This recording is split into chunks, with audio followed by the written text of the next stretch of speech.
നമ്മുടെ നാട്ടിൽ പലതരം മത്സരങ്ങളുണ്ട്. നമ്മളെല്ലാവരും നിരവധി മത്സരങ്ങളിൽ പങ്കെടുത്തിട്ടുമുണ്ട്. എന്നാൽ സ്പെയിനിലെ ഒരു വ്യത്യസ്തമായ മത്സരമാണ് ഇനി കാണാൻ പോകുന്നത്.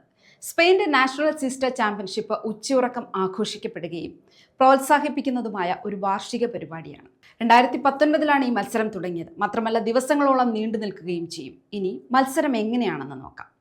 പൊതുസ്ഥലത്ത് സ്ഥാപിച്ചിരിക്കുന്ന സോഫകളിൽ 20 മിനിറ്റ് സെഷനുകൾ. അതിൽ മത്സരാർത്ഥികളെ വിളിക്കും.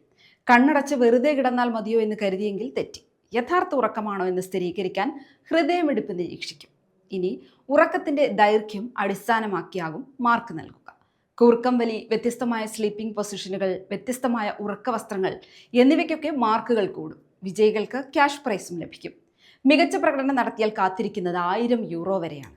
പക്ഷേ വെറുതെ അങ്ങ് ഉറങ്ങി സമ്മാനം നൽകാനല്ല ഇതുകൊണ്ട് ലക്ഷ്യമിടുന്നത്. മറിച്ച് ആധുനിക കാലത്തെ ജീവിതശൈലി മൂലം കുറഞ്ഞു വരുന്ന സ്പെയിൻ്റെ സിയസ്റ്റ പാരമ്പര്യത്തെ പുനരുജ്ജീവിപ്പിക്കുകയാണ് ഈ മത്സരത്തിന്റെ ലക്ഷ്യം.